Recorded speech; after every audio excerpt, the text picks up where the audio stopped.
মা ওই যে ফুলির মা যে খালা উনি কি অনেক পুরনো? ফুলি না পুলি, হ্যাঁ অনেক পুরনো। তুমি নাকি ইলেকশনে খারাইবা, চেয়ারম্যানের বউ এখন আমার দায়িত্ব নিয়ে এক তুলি কথা শুনাই দিল। বিষয়টা কিন্তু খুব ঘোরালো হইতেছে। আর কতক্ষণ কাজ করবা? 1টা বাজে। এত অস্থির হইতেছো কেন তুমি? এত অস্থির হওয়ার কি আছে? ও আচ্ছা, বুঝছি। 4বার ডাক্তারের কাছে যাবার আগের হোমওয়ার্ক দরকার। আপনাকে এখনই আসতে হবে আমাদের সাথে। মা আপনার কি হয়েছে? মা মা কাঁদতেছে বাইরে। উঠো উঠো তাড়াতাড়ি আসো।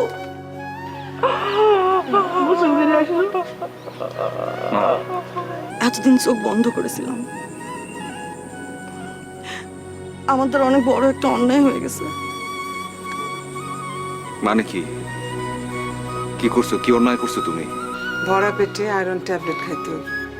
এটা আমার কথা না, ডাক্তারের কথা। আরো আছে, গর্ভবতী মারে ভারী কাজ করতে দেওয়ান যাইব না। ওই হইল তোমার কথা হোক আর ডাক্তারের কথা। না খালা, এটা হয়েছে অবহেলার কারণে। মা, আমার মাথায় একটা বুদ্ধি এসেছে। কিসের বুদ্ধিমা? মানুষের জন্য কাজ করতে হইলে ইলেকশন করা লাগে না। তাহলে কি অ্যাম্বুলেন্সের নামে ব্যবসা করবেন? মানে তোমার ঘরের কথা, বিশেষ করে তোমার স্ত্রীর কথা তো সবার সামনে বলা যাবে না। এই এই তোমরা একটু দূরে যাও, দূরে যাও। কান্নাকাটি করলে এ বাড়ির বাইরে গিয়া কর। কাঁদলে আমার কাছে আসছিস কেন? বাচ্চা হওয়ার পর ডাক্তার বলছে 4বার চেকআপে যাইতে। আমি মাত্র 2বার চেকআপে গেছি। 48 দিন হইতে চললো আমার চেকআপে যাইতে দেয় না। প্রথমবার চেকআপ তো বাচ্চা হওয়ার 24 ঘন্টার মধ্যেই হয়েছিল। তারপর তো হাসপাতালেই ছিলাম। হাসপাতাল থেকে ছাড়া পাওয়ার সময় দ্বিতীয়বার চেকআপ হয়েছিল। 3 নাম্বার চেকআপে যাইতে বলছিল 7 দিন পরে, আমারে যাইতে দেয়নি। তারপর 42 দিন থেকে 45 দিনের মধ্যে 4 নাম্বার চেকআপে যাইতে বলছিল, আমারে তাও যাইতে দেয় নাই। বলে কিনা বাচ্চা সুস্থ আছে, এখন চেকআপ কিসে? তারপর মামি আমি বলছিলাম যে বাচ্চারে আমি ওই যে বাইরের দুধ খাওয়াবো না, কিন্তু বলে শাশুড়ি মানবো না। বাচ্চা বলে কান্দে, রাত্রে বলে বাচ্চার পেটই ভরে না। জানোস না সব পুরুষের গাড়ির রক্তারা থাকে, সব পুরুষ সমান, খালি আমাকে সজল বাদে। কি কইলা চাচি তুমি? এটা এটা তুমি কি কইলা? হ্যাঁ, আমার ঘরে রক্তারা। এখন বল কি হয়েছে? কি হবো চাচি? কিছুই হয় না। আমি কি তার জন্য কিছু করি? কিছুই করি না। শরীর স্বাস্থ্য সব ভালোই আছে, তারপরে সে ডাক্তারের কাছে যাইব। আচ্ছা, এর কোনো দরকার আছে? হ্যাঁ, বাবু যখন পেটে ছিল তখন কি আমি কিছু বলছিলাম? আমি কিচ্ছু বলি নাই।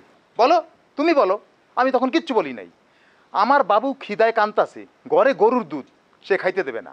আচ্ছা মানলাম, গরুর দুধ খাইলে পেট ব্যথা করে, কিন্তু ছাগলের দুধ আছে সেটাও সে খাইতে দেবে না, কারণ সে নাকি টিভিতে দেখছে ডাক্তার নাকি খাইতে না করছে। আপনার বাবু কি বাছুরের মতো দৌড়ায়? কেন, আমার বাবু কি বাসুর? তাহলে আপনার বাচ্চা বাছুরের খাবার খাবে কেন? আল্লাহর নেয়ামত হলো মায়ের বুকের দুধ। বাচ্চা 6 মাস পর্যন্ত শুধু মায়ের বুকের দুধ খাবে, আর কিচ্ছু না, এমনকি পানিও না। এতে আপনার বাচ্চা সুস্থ থাকবে। শুরু, তুই শাপলার জন্য এত কিছু করলি, কিন্তু নাওটা খুলে এনে ডুবাই দিলি। শোন, বাচ্চা পেটে থাকলে কমপক্ষে 4বার চেকআপ করাইতে হবো, আর বাচ্চা হবার পরেও। সুরজ ভাই, আপনি আপনার গরু টুনির যত্ন নেন, কিন্তু আপনার বউয়ের যত্ন নেন না। আপনাদেরকে চেকআপে যাইতে হইব। ডাক্তার কত রকম কথা বলবো, পরিবার পরিকল্পনা নিয়েও কথা বলবো। জানো, আজ একটা দারুণ কাজ করেছে। পশ্চিম পাড়ার মিনা আছে না, মিনা আসছিল, ওরে পরিবার পরিকল্পনা জ্ঞান দিচ্ছিলাম।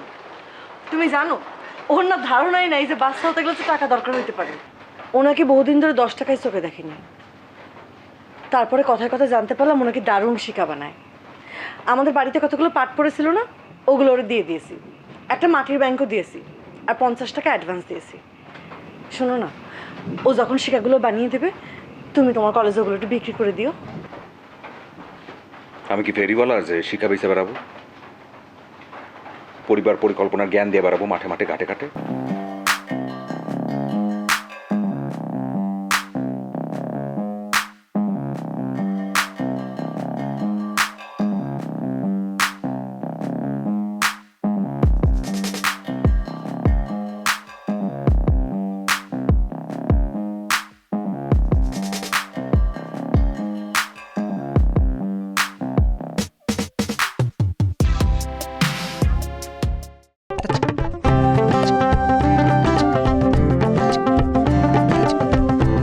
আইজ আমার নাতনির মুখে ভাত। বাচ্চার বয়স 6 মাস কখন হইতেছে এটা আমগো থেকে আব্বাই খোঁজ খবর রাখতে বেশি। নানা মুখে ভাত দিন। সাবান দিয়া হাতটা ধুইয়া আসি। আসসালামু আলাইকুম। ওয়ালাইকুম আসসালাম। এই যে আমার সোনা, শোনো বৌমা, মায়ের বুকের দুধ কিন্তু চলবো। তোমার চাচি ঠিকই কইছে, সাথে মাছ মাংস আর ডিমও খায়ও কিন্তু। জি, খাবারের তেলও দিও, বুঝছো? শোনো, আলাদা কইরা কিছু রান্না করার বা বাহিরের খাবার দরকার নেই। তোমরা যা খাও তাই বাবুটারে একটু নরম করে খাওয়ায়ও। আমার বাবুর সময় এই বাটিটা ডাক্তার আপা আমারে দিছিল পরিমাণ মতো বাবুরে খাওয়ানোর লাইগা। এইটা আমি তোমারে দিলাম বইন। 180 দিন হলে পার শিশু খাবে সব খাবার।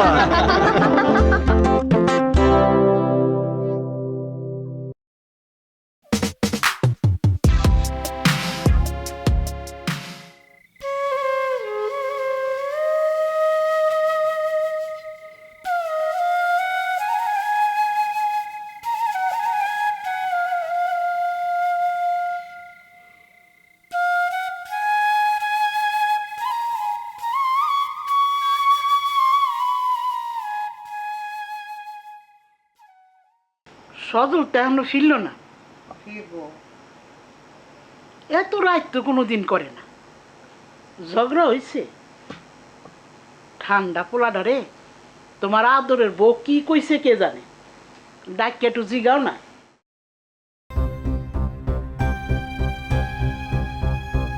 হয়েছে দেখো।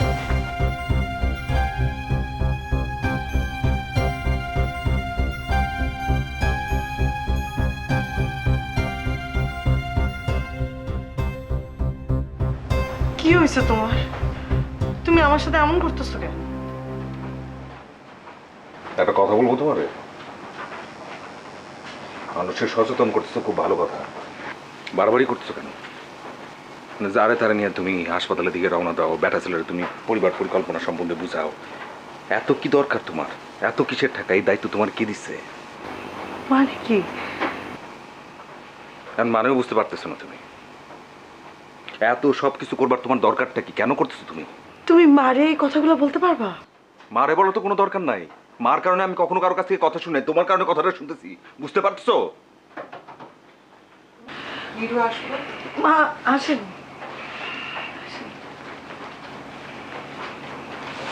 সজল, আমি ওরে হাসপাতালে যেতে বলছিলাম, আর তার কারণও ছিল।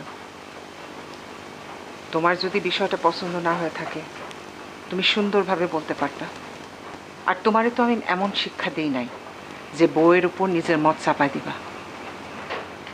কিন্তু এখন বুঝতেছি আমি তোমার যে শিক্ষাটা দিছিলাম সেটা ঠিক মতো দিতে পারি নাই। এটা আমার ভুল।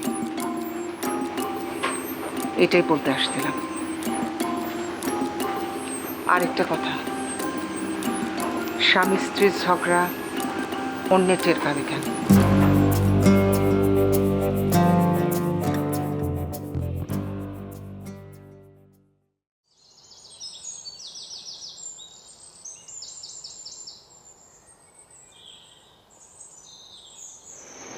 মা, আপনি মিথ্যা কথা বললেন কেন? আপনি তো আমার হাসপাতালে যাইতে বলেন নাই। মুখে বলি নাই রে মা, মনে মনে তো বলছি। আমি চাইছিলাম তুমি যাও, আর তুমি তো যাওয়ার আগে আমার বইলা গেলা মা যাই।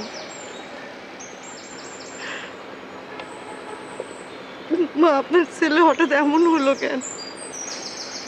ভালো কাজে বাধা আসবো, কিন্তু মা আমি ঝগড়াঝাটিতে বিশ্বাস করি না। মাথায় হাত বুলায়া কাজটা উদ্ধারে আমি বিশ্বাস করি। সজল বুঝদার ছেলে, ও তোমারে ভালোবাসে বলেই এমন করতেছে। দেখো ও ভুল বুঝতে পারবে। এই যে দেখো গ্রামের মায়েরা এখন কত সচেতন হয়েছে। তারা মায়ের দুধ ছাড়া কিছু দিতে চায় না। তারা বুঝতে শিখছে 6 মাস পর্যন্ত বাচ্চারই বুকের দুধ ছাড়া কিছু দেওয়া যাবে না। মা, এটা তো বোঝারই কথা। যেসব বাচ্চা বুকের দুধ খাচ্ছে তারা কত সুস্থ।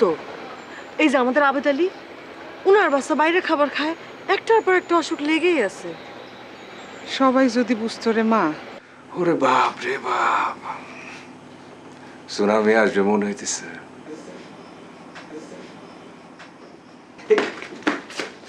কি হয়েছে এরকম করছো?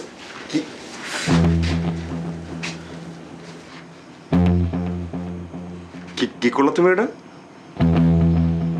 আমি তোমাকে জিজ্ঞেস করছি এটা তুমি কি করলা?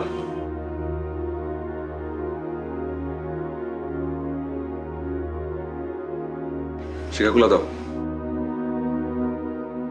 তোমাকে বলছি শিকাগুলা দিতে দাও।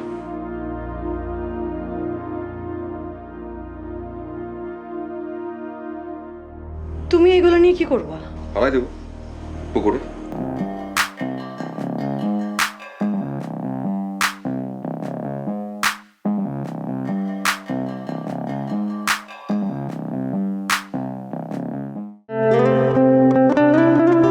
ধরে আনলাম সকাল সকাল। আরে আরে করো কি? আরে ওর তো ক্ষুধা লাগছে। আবে না খাইতে দে। আর পারবো না। পারতে হইব জরি, তোমার আর ওর ভালোর জন্য পারতে হইব। এই সময় বেশি খাইলে নাকি বাচ্চা বেশি বড় হইয়া যায়, জন্মের সময় নাকি মায়ের বেশি কষ্ট হয়। এসব কি কথা কস? এসব ভুলভাল কথা। এই সময় 3 বেলা বেশি করে খাবার খাইতে হইব, আর ফাঁকে ফাঁকে 2 বার নাস্তাও খাইতে হইব। এটা আমার কথা না, ডাক্তারের কথা। কি মা খাইতেছো তো বেশি বেশি। আর কত খাওয়া যায় বাবা? তোমার জন্য ফল আর শাকসবজি আনলাম মা, এগুলান খাইও। তুমি ভালো থাকলে সন্তানও ভালো থাকবো। গর্ভকালে খাবার 3 বেলা, নাস্তা 2 বার। মা ও শিশু সুস্থতা দুজনার।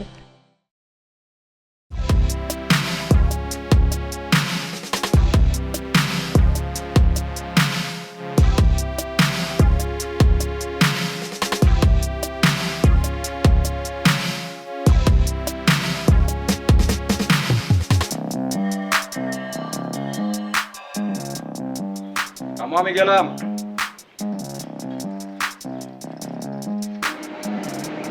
কেমন আছেন ভাবি? ভালো আসতে। ভাবি, শিকাগুলো তো কালকেই দিয়ে গেছিলাম, কিন্তু আপনি তখন আসছিলেন না। পেয়েছি, খুব সুন্দর হয়েছে। বসো। ভাবি, কিছু কি হইল? হবে, 2 দিন সময় দাও। মিনা, তোর শিকাগুলা খুব সুন্দর হয়েছে। আমি 5টা রাখবো। দাম কত রে? ভাবি জানে চাচি? আচ্ছা, চেক আপ ঠিক মতো করতেছস? কয়টা চেক আপ বলতো? কম পক্ষে 4টা চেক আপ গর্ভবতী মায়েদের জন্য, আর কম পক্ষে 4টা চেক আপ বাচ্চা হওয়ার পরে। ভাবি আমরা সব বুঝাই দিছে। ওই দিন হাসপাতালে গেল আমার সঙ্গে, দেয়ালের মধ্যে কত ছবি লাগানো, সব দেখায় দেখায় আমার বুঝাই দিছে।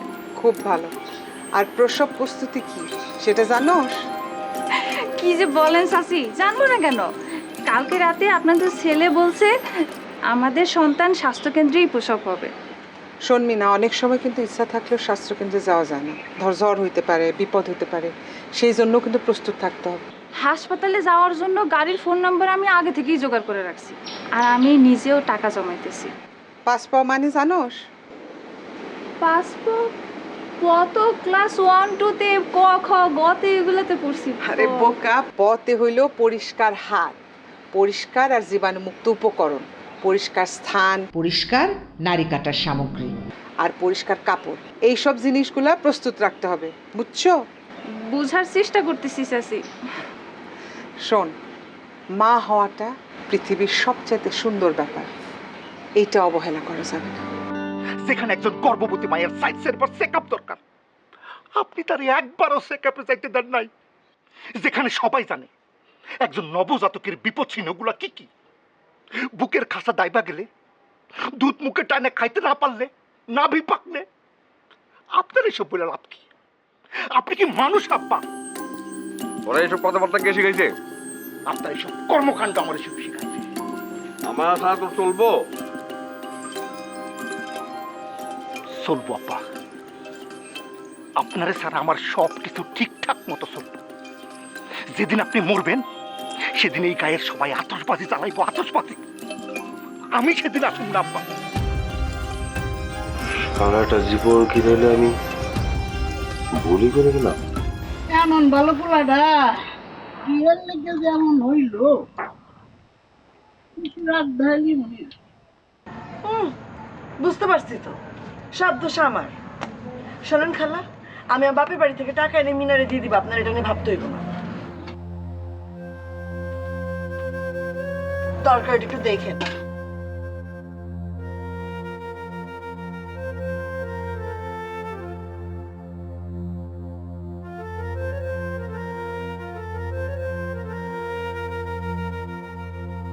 ম্যাডাম, ম্যাডাম একটু এদিকে আসবেন। এই যে ম্যাডাম, হাতটা সামনে বাড়ান। হাত বাড়াইতে বলছি আপনাকে। আপনার শিখা বেচার টাকা সবগুলো বেচতে পারি নাই, কিছু বাকি আছে, সেটা পরে বেচা দিব। আপনি তো আমার ফেরিয়ালা বানায় ছাড়লেন। তুমি না বলছিলা যেগুলো সব ফেলে দিছো? এতগুলো দিন একসঙ্গে পার করলাম, আপনি আমার এই চিনলেন, আপনি আমার এমন ভাবলেন। সি, আপনিও কিন্তু আমারে চিনতে পারেননি। কি বলতেছেন আপনি? আমি তো কিছুই বুঝতে পারতেছি না। তুমি যদি খেয়াল করে দেখতা তাহলে বুঝতা যে আমার মধ্যে কতটা পরিবর্তন আসছে। খেয়াল করে তো দেখতেছি, কিন্তু কিছুই তো বুঝতে পারতেছি না। একটু খুইলা বলবা কি হয়েছে? কমপক্ষে 4 বার চেকআপের দরকার। তুমি জান না কখন? আজকে সকালে। এখনো সময় আছে, চেক আপ করতে যাইতে পারবো। মা, মা, মা গো, আমি এখনই শুনলাম, তুমি শুনছো? আর কোনো কথা না, আগে checkup.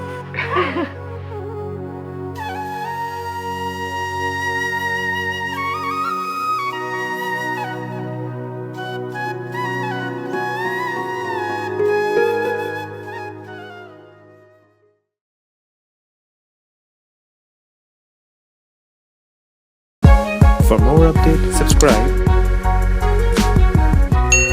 and press the bell icon on YouTube app and never miss another update.